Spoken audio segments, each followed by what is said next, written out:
kind of had a little side note there talking about blind students. So learned something on McDonald's menus, right?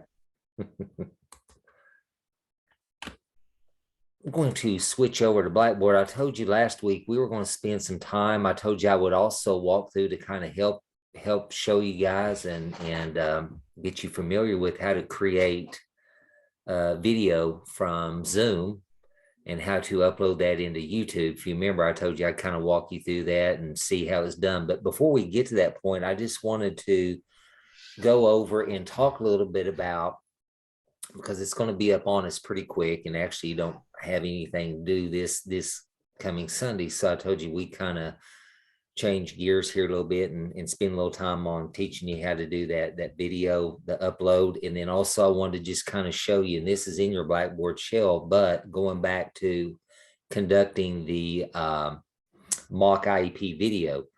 So you'll see kind of what I'm sharing my screen here with and showing you is the rubric for the portfolio.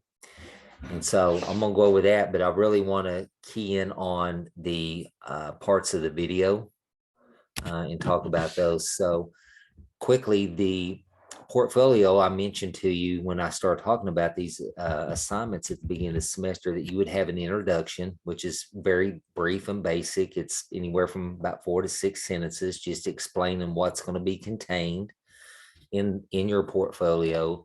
Then literally the next 3 items that you will include are those lesson plans that I mentioned. And literally you just complete the template that's provided for the informal, the normed reference, and the curriculum based, and then you're going to upload them right into your portfolio template. Then the next thing is we come to the video. That will be the next component. So I wanted to spend some time on this, kind of maybe give you some just some suggestions that might help you when you're doing that video. I have a question on the lesson plan portion. Sure. I've been in different districts, and each district requires different lesson plans to look differently. So like, what are your expectations on the lesson plan? Because it just says based on the norm referenced assessment. Yes. So each lesson plan ought to be what, 10 to 12 pages in length. Can you make that happen? I'm teasing. Literally, these are short lesson plans. Okay. So the templates provided in there, they don't have to be long and elaborate. This is simply creating a lesson plan that you can explain in that IEP meeting. You can reference it, say, based on strengths and weaknesses for each of the assessments, and you created a lesson to target those. And so on the lesson plan template, if you literally go through there and answer all the different prompts that's provided in that template, you'll be fine. Just make sure you complete all the areas of it.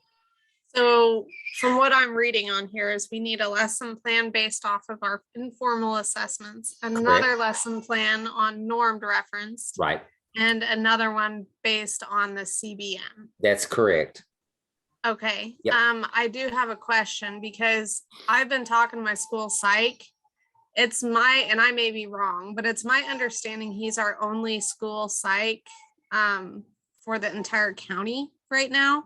Okay, could be. And he said there's only 2 Woodcock Johnson kits that they have, and I am not able to get a hold of one until like after this class is over for my one student. So what do you recommend for me to do on the norm reference? What I would recommend that you do is use the information that I can provide, the alternative. So I have the testing video that is posted in the Blackboard shell, and it shows me administering the cognitive, not the achievement, because the cognitive, there's more interaction between me and the student. And review that, and then I can email you the comprehensive assessment report that accompanies that, and it's the full report for the achievement and the cognitive. It's the full-blown report. So that document I send you will be upward of 12 to 15 pages long. Okay. So do you want me to use your example then instead of my student, or Yes, how do you? so on that, Okay. if you're going to use alternates, so you can use mine to do your report. When it comes down time to do your IEP video, you will proceed and act as if you use the same student for all three. Okay. Okay. Even though on like my informal assessment, I was able to use my student in the class. That's correct, because you're substituting mine. But when you get in there, you're just going to present the information as if that student was used for all three of them. Okay. Okay. So just to make sure I'm understanding correctly, when I do the lesson plan on the informal assessment, I can use my student. And then on the normed reference, I could use your student. That's correct, but you use And the then data on the off of it. CBM, which we use FastBridge for the CBM. Okay. So on the CBM, then I could use my student again based on the data I've been keeping since the beginning of the year. That's correct. Okay. Yep, because you're going to use my data from the comprehensive report that I will share with you to complete that. So you will use that information to complete the report. Okay, thank you. Oh, you're welcome. Okay. So here we are on the video portion. So by this time, when you present or making your video, you have already administered the 3 assessments. Okay, so we're going to basically conduct this mock IEP video or meeting. You're going to video yourself. So the introduction to the meeting, that is where I mentioned even last week, I brought it up. You can do this in your kitchen. You can do it in your home office. You can do it in your classroom, where you want to do it. And so you're going to introduce team members as if they are there with you, even though I know they're not and you know they're not. Okay, so your multidisciplinary team would be the regular classroom teacher, use a SPED teacher, building principal, whoever makes up that team. You're going to introduce them quickly, okay, to each other. Then you're going to state the purpose of the meeting. Purpose of the meeting is to review Johnny's information after you have given multiple assessments to determine strengths and weaknesses, to determine how to proceed moving forward, to see, you know, if Johnny or Susie's going to qualify for services. After you do that, you're going to roll right in and state, use various assessments. You started off with some informal assessments, and to collect data using the informal assessments you used, and then you're going to state them. And then you're going to explain why you chose to use that particular informal assessment. Then you're going to talk about their present level of performance and how they progressed over time. So when you're stating the assessments, this is going to be the bulk of your meeting, because you're going through and stating the informal. You're going to explain a little bit about it. Then you're going to move right into the normed reference, explain a little bit about what you found from the testing. Then the CBM, talk about where they are now and how they progressed over time based on your assessment of that student. Now, you want to spend some time really getting in and explaining how they performed by sharing that data with them. Okay. You can go in, you're going to probably be more specific on the norm reference because it's a little bit more detailed as compared to the informal or the CBM. One thing here, you'll see explicitly explain the performance and also present evidence. You've already done this in the report, but for the purpose of this video, you have 2 options that you can use depending on how comfortable you are with Zoom and doing a screen share or whatever platform you're going to use. This is where you want to share those tables, charts, and graphs that you included in the reports that you submitted to me.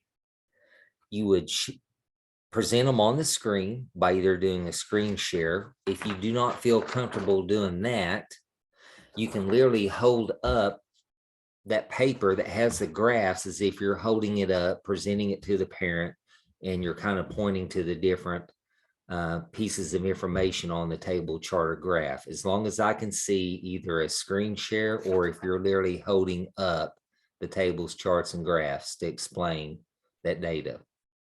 Is everyone with me up to that point on what we're looking at?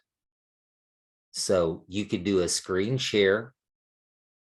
If you have it pulled up on your desktop and share your screen, just like I'm doing now, and you're seeing my screen, as if you would show the tables, charts, and graphs, or you can hold this up and you're pointing out the information.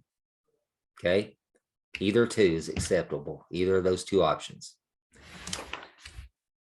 Okay, that will encompass the section where you explicitly are explaining the performance, utilizing the data, and you're presenting the evidence in the tables, charts, and graphs. That's 45 points in that part of that assignment for the portfolio. Okay, so make sure you do that, either screen share or hold those up. After you presented that, now we're kind of starting to get toward the conclusion of the meeting. So as you're starting to head that direction, you want to make sure that you state at least 3 of the students' strengths that you identified through administering those assessments. And then also point out 3 of the student weaknesses that you feel like moving forward, you need to really focus on to try to improve those skills. Okay, so we're going to state some strengths, and we're going to state some weaknesses or areas of improvement. Okay. After we do that, we want to state 2 short-term SMART goals supported from the data and 2 long-term. So when we look at short-term, I always tell students when we're talking about this part of the assignment, short-term would be something in the near future. And I always say, meaning perhaps you want to accomplish those 2 goals in the upcoming 9 weeks. You'd like to see Johnny or Susie achieve those 2 short-term SMART goals coming up within the next 2 weeks, or I'm sorry, next 9 weeks. I apologize, I said 2, in the next 9 weeks. When we look at the 2 long-term goals, those would be 2 pretty significant goals. It's going to be a challenge. It's going to take some work for the student to do it before we come back and meet again, perhaps a year down the road or 6 months. If the student's already been suspected and you're confident they would qualify, it could be before your next IEP meeting if you proceed and put the student on an IEP. Okay, so it needs to be at least 6 months up to a year on the long term. Okay, short term, we're looking at about 9 weeks. I have a question. Yes. So do these 4 goals need to differ, or can the 2 short-term goals really be benchmarks for the long-term goals? They could be benchmarks for the long term, and you want to accomplish the short term within the upcoming 9 weeks, and then the 2 long term is what you hope to accomplish within 6 months to a year. Okay, does that answer your question? Yeah, okay. I think benchmarks makes more sense. Yeah. Thank you. You're welcome. Then the next thing we want to do in the flow of the meeting is discuss expectations of the parents or the family to help support and accomplish those goals. So here's what you can do, mom or dad or grandma, grandpa, whoever if it's a guardian, a grandparent, aunt, uncle, or mom and dad. Here are some things that we ask that you do at home in the evening with Johnny or with Susie to help support the goals that we've established. It could be something, if it's in reading, it could be something as simple as dedicating 4 to 5 evenings a week for 15 minutes to sit down and read. With Johnny, you read, a paragraph, and Johnny will read the next paragraph. It could be something as simple as that. Okay, it does not have to be something that's long and elaborate. Okay, but just some expectations that you have of the parents to help accomplish those goals. And then in conclusion, you can simply state, as we conclude the meeting today, I'd like to ask if you have any questions, mom, dad, or any of the other team members that you'd like to ask of us as a team, or myself as an instructor. And moving forward, that Johnny or Susie's going to work hard and to accomplish those goals, and we'll be in constant communication with you as the parent and provide updates as needed as we work toward those goals. And then that would be the conclusion of your meeting. Okay. One thing I always recommend is if you can put a copy of these items in front of you, it kind of provides an outline and you can just kind of glance down to make sure that you're staying on track. I mean, it could be something as simple as that, but if you pretty much go right down the line here and cover these items, your video is going to turn out really well. I mean, you're going to hit everything you need to hit. I will tell you this, just to try to keep the flow, it becomes a challenge to try to get that in an amount of time. So it talks about like 9 to 12 minutes or 10 to 12 on there, I think, if I remember correctly, to try to get it. But if you follow the outline, you can do that. Remember, presentation skills, mainly looking for the flow of the meeting. Okay, you guys have been administering the assessments. You're immersed in the data. You know how the student's performing. So being able to just present that in a clear, easy to understand manner. Okay, make sure you offer the opportunity for questions and just be confident when you present, basically being prepared. Now, I kind of commented on that in one of the previous Zooms about going to an IEP meeting and the teachers in there fumbling around looking for information and documents, and it's kind of a mess, and that sends a message to the parents as well as team members. Okay. Any questions on those items there within that IEP, that mock IEP? Any questions about kind of what we're looking for? Since Sorry, go ahead. oh, you go ahead first. I had one more question about the lesson plans. If we are using or referencing worksheets in our lesson plans, do you want copies of those worksheets in an appendix or something at the end of the lesson plan? No, I don't need them. Okay, and we are just following this outline for the IEP. We do not need to include all the typical stuff that we would in like a real IEP. Like I don't need to bring a whole, like my district's IEP template into the whole. No. You're simply following this, and you're basically, this mock IEP is simply you're presenting the information.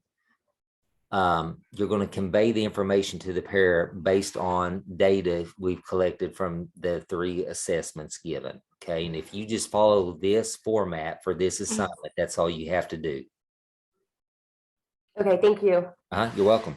Any other questions?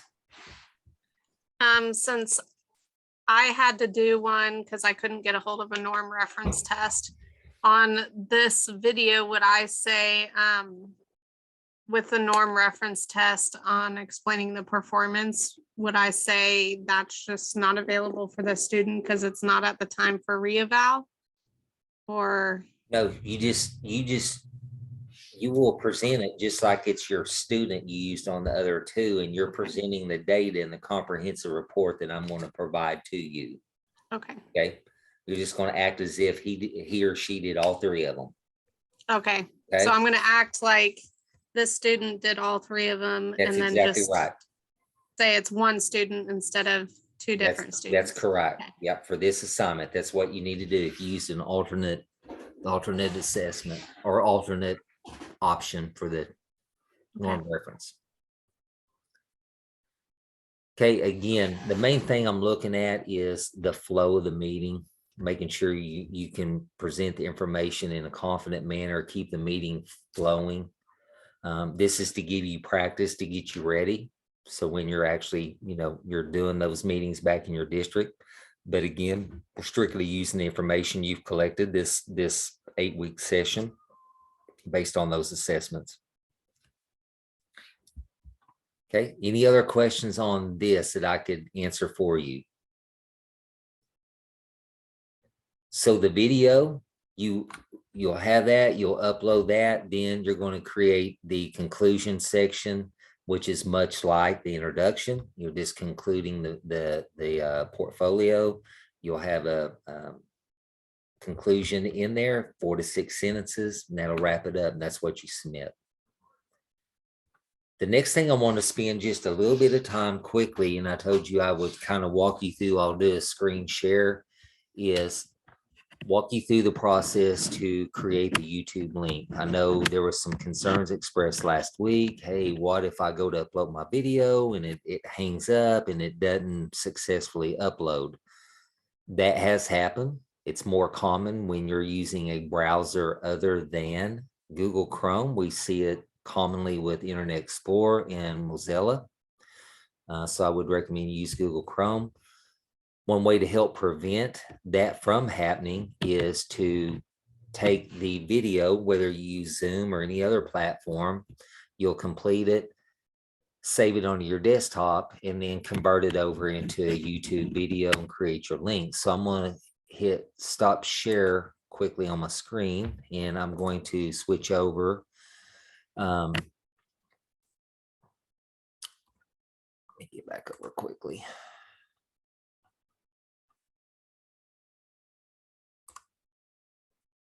Bear with me just a minute.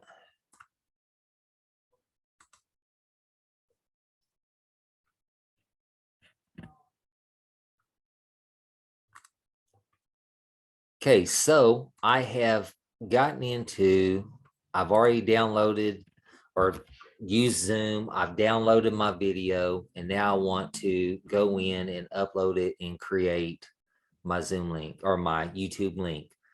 So are most of you planning to use Zoom? I was just wondering, is there any advantage to doing it through Zoom, or can we just do it straight through YouTube? You can, if you Okay. feel, if you're comfortable with that, that's fine. I was just trying Okay. to show this in case anybody was not really familiar with YouTube and they were more comfortable with Zoom. So either or is fine. I was just going to show quickly. So let's just say I use Zoom. Okay. I've downloaded my file. All I'm going to do is open up my YouTube in my Fort Hays mail account. I'm going to go to the icon here that shows the camera, and it is going to give me the option to upload video. I'm going to click on it, and it's going to go through process here to search or select a file. Can everyone still see my screen okay? Yep. So I'm going to select file. So I'm going to literally use and pull last week's download. So I'm going to go into my desktop. It landed on my desktop. I'm going to scroll down until I find my video from last week. You can see here it was on 9/22. I'm going to literally highlight it or just click on it and hit open, and it will bring it up or upload it into YouTube. Everyone see what I did on that and how it pulled up my video. Literally, it will give you the option. You can see it automatically will highlight title. It just is showing the video, basically the video number that was created in Zoom when it's saved on my desktop. And I would go in and create, I'm just going to rename it. I'm going to put mock IEP. That's going to be my title, so I know what it is. I'm going to go down to the lower right hand, and I'm going to hit next. And so you can see that video, it's uploading and now it's processing. You see the box. I'm kind of put my cursor around it. While it's doing that, I can go through and answer these questions, these steps. So the next thing is, yes, it's made for kids. No, it's not made for kids. Always click yes. Okay, and I'm going to hit next. It's going to give you the video elements here. It just kind of shows, it gives you the option to add subtitles. I just skip over this and hit my next button. Does a copyright. Now, this is key for you guys. If you choose to upload like I'm showing you, you need to make sure it's going to give you options here: private, unlisted, public. Always click on public. If I click private and I process it, you go to click on the link after I post it in Blackboard for you, like I do after each class, you wouldn't be able to see it. Okay, make sure it's public, and then I'm going to hit publish. You can see here in my box, it still shows that it's processing. I'm going to go ahead and hit my publish so it queues it. Okay, you'll see here, it's still processing, gives me the reader right here. It's 99% complete. So I'll wait here. Usually you have to wait a few minutes for it to complete.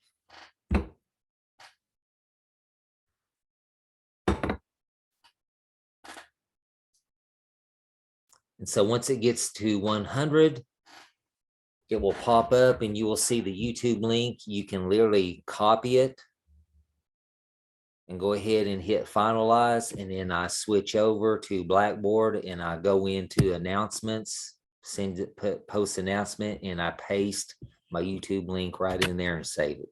It's really that easy. It's once it processes here. Sometimes the video may stay on 99% for a few minutes while it's finalizing. Okay. It may do this whether the video is short or whether it's long. So you can see last week's recording was 32 minutes. So it usually takes 3 to 4 minutes. Now you can see it finished. Checks complete, no issues found. It's completely done. So I'm going to hit close and it posted it. Okay, so I can pull it up. I can go down here. My link is right here. You can see I highlighted it. I'm going to copy it. Okay, it's already saved in my YouTube. Already saved there. Excuse me, my phone's ringing. I thought on the side. And then literally all I do is go over into Blackboard. I'll usually go over to Blackboard. I'll go down to 805. This is the process I use just to post them at the end of the night after we do class. But literally, you would just drop it in your portfolio. So I would go in and create an announcement. I'm going to click on my announcements. I'm going to create an announcement. I put mock IEP video for the title. And then I go down here and I'm going to paste. You can see my YouTube link. It dropped it right in. Can everyone see where it did that here on the screen? Okay. And then I would go down here and hit submit. That's in the announcement section. So that's how I post them. Instead of dropping it in the announcement, you would make sure and go in and drop it in your portfolio template is what you would do. Okay. So once you do it a time or two, it becomes pretty routine, pretty easy to do, really. So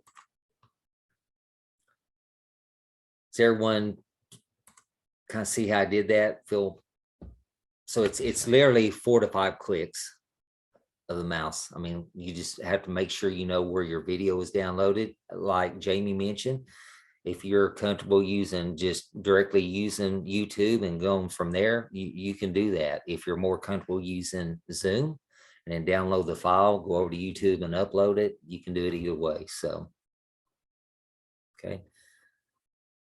Tanya, does that look pretty simple? Think?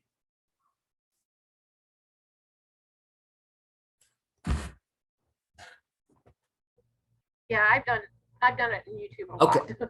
Okay. All right. I use either my computer and then just take it off of there. Sure. Or I've used it in those other programs. Okay. I don't remember what they were, Carvana or whatever. Yeah. Those. Pretty straightforward. So anyway, I just kind of go through that in case some of them on the Zoom with us were a little bit uncomfortable with it. So there's not a time limit, right? on what? On Zoom, is there a time limit on it? On Zoom? Yeah. No. Some of those others, there's a time limit.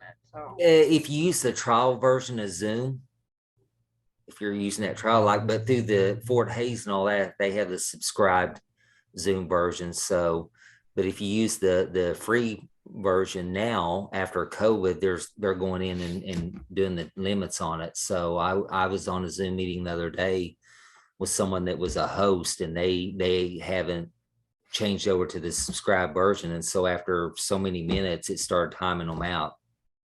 That's what happened. So if you use it through Fort Hayes, it shouldn't do that. Okay. So how do I find that?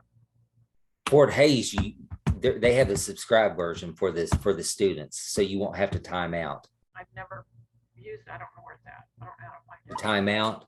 No, the Zoom for the students, Oh, on, Fort Hayes, or do we not use it? it's mainly for the instructors, yeah, Okay, got it. yeah. So I But didn't, you had a time limit for our assignment, right? That should fall within the for the free. time limit, she's talking about, is Zoom have a time limit in general on there, is what Okay. she's talking And about. I think I was on a meeting that they were timing out too, so, Yeah.